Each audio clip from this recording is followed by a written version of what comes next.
What is going on, ladies and gentlemen? Welcome back to the channel. My name is Paul. This is the Leeds Therapy. Thank you as ever for stopping by. I really do appreciate it. I hope you're doing well. On the screen, you'll see all of my socials. If you can make sure that you give those a follow for me, I would greatly appreciate it. If you make sure that you subscribe to the YouTube channel, your notifications are on, and any comments that you want to make, please feel free. Leave them in the comment section down below.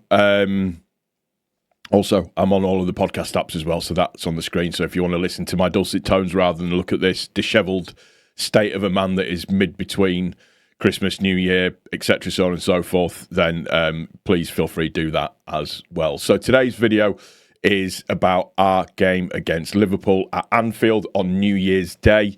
We have had an interesting set of results in the Premier League last night, which weren't the worst in the world at all. Let me just quickly check. Which weren't the worst in the world at all compared to what they potentially could have been. So last night we had Man U drew 1-1 with Wolves. Arsenal absolutely blasted Aston Villa out of the water 4-1. West Ham and Brighton drew 2-2. Forest lost 2-0 to Everton. Bournemouth drew 2-2 with Chelsea. And Burnley lost 3-1 at Newcastle. So this game it's not a must-win. Every game we go into wanting to win, but it's not a must-win game. A point is absolutely fine on the face of it, but we have a real opportunity now to put if we could go to Anfield and get a win, that then puts a 5-point gap between us and 17th, and that is a very, very, very, very decent position to be in, and a 9-point gap between us and 18th, which just makes our quest to stay up even, stronger than what it was before. So I'll go through the usual bits and pieces like I normally do, but let's not get ahead of ourselves for tomorrow. I would rip your hands off at a point now. Thank the Lord. Thank you very much. I would appreciate that. So, looking at Liverpool in terms of players out, they've got Giovanni Leone. He's out. You've got Endo is out. Gomez is doubtful. Salah is at the Africa Cup of Nations. Bajatek is doubtful. And Isak is also out as well. Unfortunately, he got that broken leg, which is a real shame. I hate to see that happen to any footballer at all. For us, we've got Dan James out long-term. Sean Longstaff out long-term. Rodon's going to be out for 3 weeks with that rolled ankle after he was savagely abused by the Sunderland player. But yeah, he's going to be out for 3 weeks. So, but we know with regards to Longstaff and Dan James, they are out at the same time as well. Pre-match standings. So we're sitting in 16th. Liverpool are sitting in 4th. Liverpool in their last 5, drawn 2 and won 3. And for us, we have won 2 and drawn 3. So kind of in and around. Results-wise, it's pretty much the same, much as a muchness. Ratings-wise, when you look at it, 6.86 for Liverpool and 6.71 for us. So we've been getting steadily better overall. Points-wise, Liverpool are on 32, we're on 20. Insights-wise, Liverpool have conceded 12 set-piece goals this season. That's the worst record in the Premier League. We've started to get very good at set-piece records. Liverpool are missing Salah, Isak and Szoboszlai for the visit of Leeds. Liverpool have won their last 3 league matches after winning just 2 of their previous 10. And Florian Wirtz scored his first Liverpool goal against Wolves after 21 Premier League shots.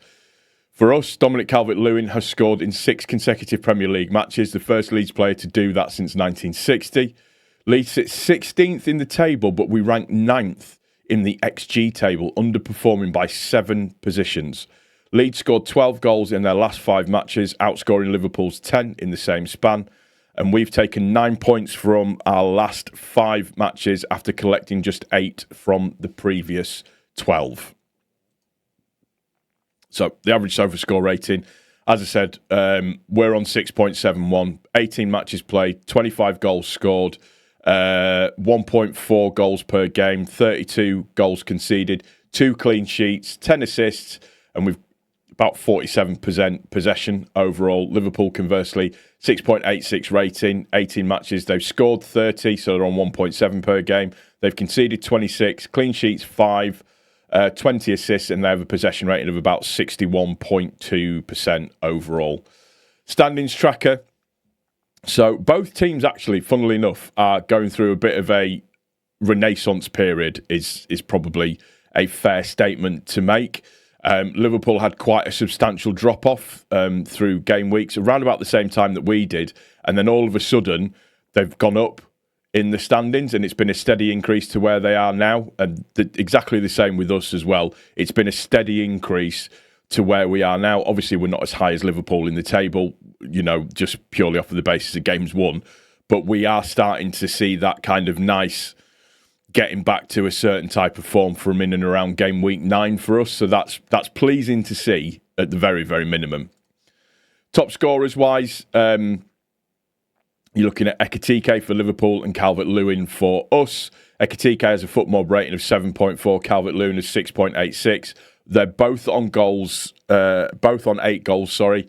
Their expected XG is 4.77 for Ekitike, 6.71 for Calvert-Lewin. Ekitike's got 2 assists, Calvert-Lewin 0. Ekitike's played 17 matches and Calvert-Lewin's played 16 overall. Featured players, this new little bit that I like to put in. So we're pairing up, it's Stack again. So it's the best performing players. So Florian Wirtz up against Stack. So Wirtz had a 9.1, had a really good game last game. And Stack had a decent game for us as well. So when you look at it in terms of creativity and technical ability, defence and tactical awareness, all of that kind of stuff, you can see where Wirtz is kind of sitting out compared to Stack. So like, for example, creativity is 85 for Wirtz, and for Stack it's 66, and technical ability 80 for Wirtz and 59. So it just gives you that kind of that idea of the difference between the calibre of players, I suppose. But although we're saying that Stack has been brilliant the last few games. Top rated players for us. So obviously Longstaff is still in there, but Stack, Ampadu, Longstaff, Biol and Okafor have been our top rated players so far. Then for Liverpool, you've got Van Dijk, Gravenbach, Soboslai, who isn't going to be playing, Curtis Jones and Konate for them. Then looking at Liverpool from an attacking point of view, so goals per game they score is 1.7. Penalty goals, they've got 1 of 1. Free kick goals, they've scored 1 of 6. Goals from inside the box, 26 of 180. 3 from 92 outside of the box. 4 left-footed, 23 right-footed. 2 headed goals, 2.7 big chances, 1.7 big chances missed. 15 shots per game. Shots on target per game is 4. Shots off target is 6. Block shots is 5. Successful dribbles, 8. Corners per game is 5. Free kicks per game is 10.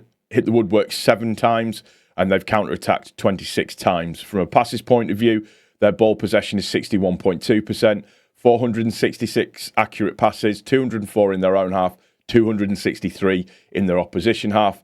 16.1 accurate long balls, that's a near 50% success rate, and a 23.3% success rate with accurate crosses.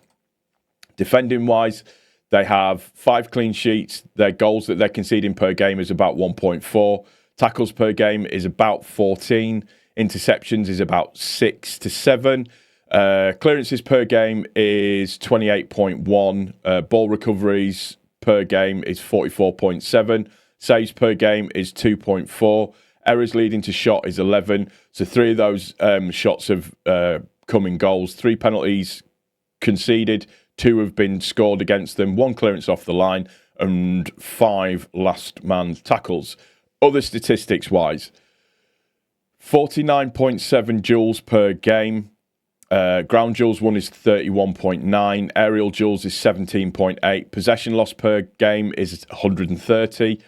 They concede 20 throw-in per game. They have got 7 goal kicks, 2.1 offsides, 10 fouls per game, 1.8 yellow cards per game, but they've got 0 red cards overall. Looking at what they played in their last game, so this is going off of where it was sat. So they had Alisson in goal, Kirkes left back, Van Dijk left centre, Konate right centre, and then Frimpong as the right back. In the centre of midfield, they had Gravenbach and Jones, and then their attacking lineup was Gakpo, Wirtz, and Szoboszlai. Szoboszlai we know isn't going to be there. Ekitike was their forward man, so that 4-2-3-1 formation for them. For us, if we're going to be honest in terms of the way that it looks, this is how it should be. Now, Bornau was brought in to be the right-hand side of a back three, so he technically should be playing in there. So this is the lineup that I would go for. Perry in goal, Bornau, Biol and Strauch as the back three, and then in the midfield, Ampadu sitting a little bit deeper, Bogle, Aronson, he's earned his shot, Stack and Goodmanson as the five in midfield, and then up top should be Calvert-Lewin, and it should be Nemecha. If he's had a full week to train, hopefully he'll be fit enough to start, which should be quite handy for us, hopefully, fingers crossed. Now, the one change I can see happening with this is that Ampadu slots back into defence, or we don't go with the 3-5-2, we go with the 4 defence, and Ampadu goes into a 4-man defence with Goodmanson and Bogle and Strauch. And then we have a midfield of probably Aronson, Stack, and Tanaka. Just spitballing here. And then probably Calvert-Lewin and Nemecha up top with another one probably sitting in there as well. So there could be room for a Gruev in there. I don't know. We'll just have to wait and see. But there's a real opportunity here. Again, as I always say, I would snap your hands off at a draw without even having to consider the ramifications of it. I would take a draw now, 100%. But this is an opportunity for us to pull further away, not just from the bottom 3, but from the bottom 4 now, which is where we really, really want to be. That's going to do it for this one. I do hope you've enjoyed it. If you have, please don't forget to click the like button. If you're new to the channel, make sure you subscribe and your notifications are turned on. If you're listening on audio, please make sure that you give the pod a rating at the same time as well. And yeah, I'll see you for the review. Hopefully in an okay mood. We'll just have to wait and see. Take care of each other. Most importantly, take care of yourself. I'll see you on the next one, guys. Take care. Cheers.